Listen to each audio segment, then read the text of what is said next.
السلام عليكم، ازيكم يا احلى متابعين في الدنيا؟ فيديو النهارده ريفيو حلو قوي عن قرية نايل اكوا بارك في البدرشين. كان ناس كتير قالت لي اني عايزين ريفيو بعد ما شافوا الريفيو بتاع قرية الريف العربي. ناس كتير طلبوا ان أنا اعمل ريفيو عن النايل اكوا بارك البدرشين. واهي زي ما انتم شايفين كده ده الدخول، وبيبقى فيه كمان الحجز بتاعهم حلو قوي، وانك بتتصلي عن طريق صفحة الفيسبوك، بتجيبي السيرش وتدخلي ان انت بتعملي الحجز. المكان كده زي ما انتم شايفين، فيه هنا حمام كبير كده زي ما انتم شايفين، ده بتاع الكبار. وفي يعني غويط، وفي هو حمام كبار حريمي ورجالي. وفي هنا حمام الاطفال زي ما انتم شايفين كده اهو. في الملاعب الاكوا بارك الاطفال عشان ما يطلعوش طبعا اكوا الكبار يبقوا نفسهم في حاجه، ودي الاكوا بتاعت الكبار كده زي ما انتم شايفين اهي. ممنوع فيها العوم، عكس يعني ممنوع فيها العوم خالص. هنا بيبقى بس للنزول الاقوى واحد واقف بيطلع على طول. هانتظروني في فيديو جاي هعمل لكم مقارنة بين النايل اكوا بارك والريف العربي.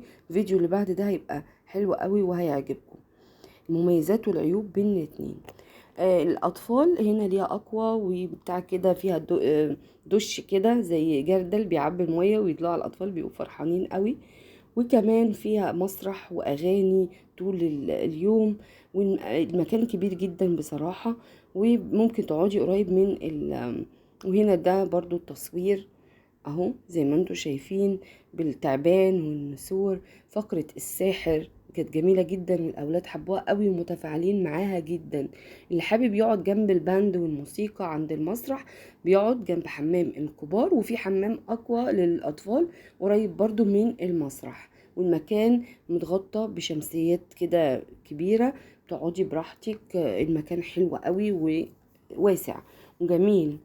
وفقرة طبعا الغوريلا والباندا دي يعني بقت معروفة خلاص، والأطفال متفاعلين جدا جدا. اللي حابب بقى ينزل بسين تمام اهو، البسين قريب جدا من المكان القعدة وقصاد المسرح. واللي حابب بقى يتفرج على فقرات المسرح والأغاني ويتفاعلوا كده بشوية كده وشوية كده بيبقى حلو. يجوا على الساعة 12 بيوقفوا البسين للتنظيف والتعقيم، وفي نفس الوقت عشان الوجبات تنزل والأطفال يطلعوا ياكلوا. ده حلو قوي يعني الموضوع ده علشان الأطفال ياكلوا. بصوا الحمام هنا فيديو اهو، كله قاعد بياكل، الأطفال بياكلوا وهم بينضفوا وبيعقموا. وكمان بيجوا على الساعة 3 برضو بيوقفوا البسين برضو اللي هي ايه فقرة الغدا بقى، وينزلوا الغدا. ده بصوا ده حمام تاني برضو للأطفال والأقوى، في برضو كده دي بتتملي مية وتكب كده تنزل مية على الأطفال بيبقوا فرحانين قوي. دي أقوى للأطفال برضو مقفولة، بجد حلوة قوي قوي قوي. ده هنا يعني برضو المكان فيه خيل، اللي عايز يركب خيل وجمل وملاهي برضو على مساحات واسعة. يعني الميزة فيها على مساحات واسعة، وشلالات كده للسيشن والتصوير وكده. بجد كان يوم حلو قوي وظريف. اليوم بيبدأ الدخول فيه من الساعة 9 الصبح. في فقرات طبعا المهرج، ويفضل بقى بيلف الأطفال كده ويلف على بالبسين. رقصات شعبية. هقول لكم بقى هنا الأسعار ايه بالظبط والدخول وكل حاجة. طيب بالنسبة للأسعار، الأسعار بتبدأ من 250 اللي هي اللي فيها الوجبة الفطار والغدا، شاملة الوجبة الفطار والغدا، والأطفال من لحد سن 4 سنين بيبدأ ليه تذكرة كبار. من غير ده بقى ايه، في ان هو ممكن تدخلي من غير تذكرة أكل ب150 جنيه. أنا بكلمكم الأسعار دي الحالية، أنا لسه كنت هناك الأسبوع اللي فات وعملت لكم الريفيو على طول عشان اللي حابب يروح الأسعار زي ما هي. ب150 جنيه تدخلي بجد من غير بقى وجبات، بس بيسمح لك بدخول السندوتشات، كل من ميه، عصاير، اكل. يعني ممكن تعملي اكل في حاجه يعني ايه، مش حلل بقى والكلام من ده طبعا ممنوع. سندوتشات فطار غدا اي كميه بتدخلي بيها عادي. الحجز بيكون عن طريق صفحتهم. وعلى فكره الاطفال من سن 4 سنين اقل من 4 سنين مفيش تذكرة من غير فلوس. بعد 4 سنين بيدخلوا بتذكرة ب150 جنيه برضو. ليه يعني؟ يعني فترة الدخول، يعني الدخول لو انتوا عدد بقى اكتر من 25 فرد، بيعملوا لك خصم حلو قوي، بيدخلك فرد مجانا، يعني بمعنى اصح ب150 جنيه دخول يعني. تمام. دي بالنسبة للأسعار. بتحجزوا ازاي؟ بتحجزوا عن طريق صفحتهم على الفيسبوك. بتدخلي عليها، بتعملي سيرش على الفيسبوك وبتجيبي ارقام التليفونات. في ما شاء الله بنات بترد عليكي او مدامات، يعني هم شغالين في المكان. طبعا هنا فقرة بسنت الأمورة. على فكرة دول كلهم مش بيبقوا واحد، المطربين في الفنان عمر كمال برضو كان ليه فقرة. كل دي ايام، يعني في انت عايزة اليوم المطرب الفلاني ممكن تحجزي في اليوم ده، مفيش اي مشكلة عندهم. انتي بتحجزي في اليوم ده، اليوم بتشوفي صفحتهم وتتابعي على الفيسبوك. اليوم اللي انتي عايزة تروحي عند الفنان اللي انتي عايزة حباه بتحجزي في اليوم ده. فيهم كان في عمر كمال، في الفنانة نواعم، في البنت بنوتة بسنت بتاعت التيك توك دي عسولة برضو. بنرجع تاني بقى للحجز عن طريق الفيسبوك. بتحجزي المدامات اللي بيردوا عليكي ما شاء الله متفاهمين جدا ومتعاونين قوي. والحجز ما بتحجزيش بفلوس، انت بتحجزي معاهم بتتابعي، وهم بيتابعوا معاكي الصبح، بيتصلوا بيكي انك لدرجة ان احنا كنا اتأخرنا. هو ميعاد الدخول الساعة 9، المفروض تكوني متواجدة من قبل 9 طبعا. بيتصلوا بيكي، هي مدام ما جيتيش ليه، انتي قدامك قد ايه، بيتابعوا معاكي.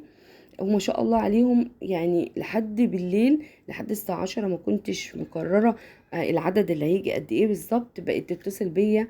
يعني ممكن هم بيتابعوا زي ما يكون من بيتهم او من مكانهم، وبتنتظرك الصبح وبتدخلك وبتقعدك في المكان اللي انت عايزاه. يعني هم يهمهم راحتك بجد. مكان حلو قوي وتحفة، والمعاملة جميلة جدا. يعني انا كنت الاول كنت عايزة اقعد عند حمام الكبار، عشان كان معانا بنات يعني شباب وكده، فكنت عايزة ابقى قدامهم وشايفينهم في العيلة. لكن ما عجبناش المكان، زحمة عشان الدوشة والموسيقى وكده، ومعانا أطفال صغيرة، فكنا عايزين برضو نبقى شايفينهم في حمام الأطفال. فنقلنا، قلنا لها خلاص معلش هننقل مكان تاني. شفت لنا ترابيزة تانية، مكان تاني قريب من حمام الأطفال. وعلى فكرة في حمام بسين تاني للسيدات مغطى تماما. طبعا ما عرفتش اصوره لان ممنوع اي حد يدخل ويصور، ممنوع حتى الطفل من سن 5 سنين ممنوع يدخل. طبعا دي وجبات الافطار. اللي حابب ياخد تذكرة فيها الوجبة، عبارة عن ربع فطيرة كده وجبنة قديمة وعسل ومربى وقطعة مربى وقطعة جبنة نستو.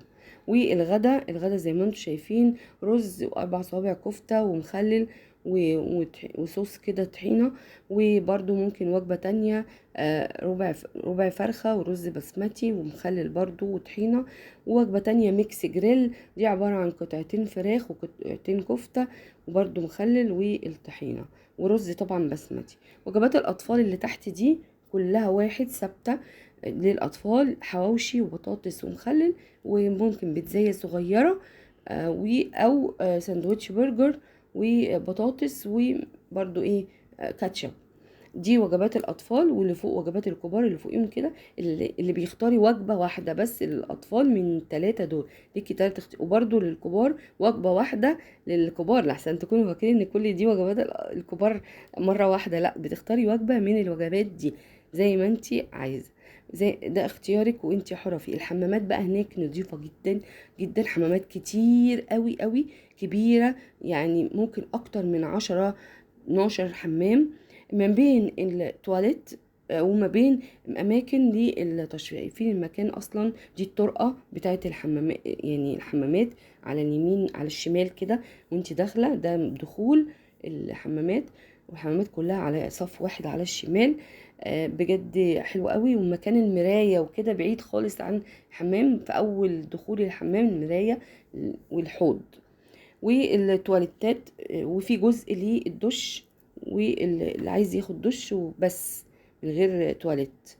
بيبقى مكان اهو زي ما انتم شايفين، ده مكان فيه دش فقط. واماكن تانية اللي فيها التواليت، اللي حابب بقى كده اللي حابب كده. يعني ما شاء الله مش عاملين زي اماكن تانية الدش والتواليت في مكان واحد. تمام. لا، ده مكان وده مكان منفصل في نفس الحمام. مكان حلو قوي، نظيف جدا جدا، اللي حابب يروح تجربة جميلة جدا جدا ومميزة. اظن كده يعني وفيت كل حاجة. لو عايزين اي حاجة اسألوني في الكومنتات، محدش يسألني على ارقام تليفونات لان ممنوع ان انا اكتبها، انا مش تبع المكان، ممنوع ان اكتبها على صفحتي لانها هتتحذف من اليوتيوب. ادخلوا اعملوا سيرش على الفيسبوك نايل اكوا بارك البدرشين، هتلاقوا ارقام التليفونات او طريقة الحجز عندهم.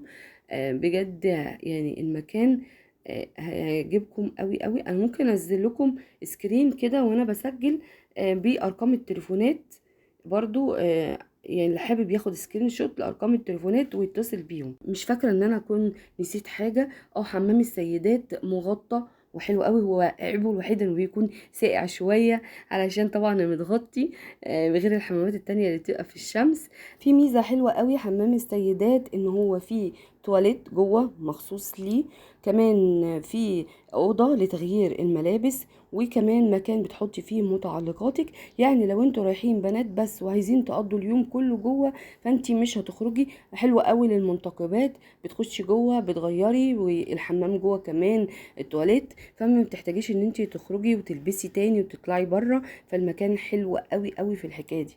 طريقة ان انتي تروحي ازاي بقى، هو المكان محافظة الجيزة البدرشين، طريق اسيوط الزراعي الغربي بجوار البنك الاهلي وامام مأمورية الضرايب البدرشين. ده اللي عايز يروح بقى ايه كده عربية عنوان. لكن هتروحي بقى بالمترو، انزلي محطة مترو المنيب، وهتلاقي عربيات ميكروباصات بتروح البدرشين.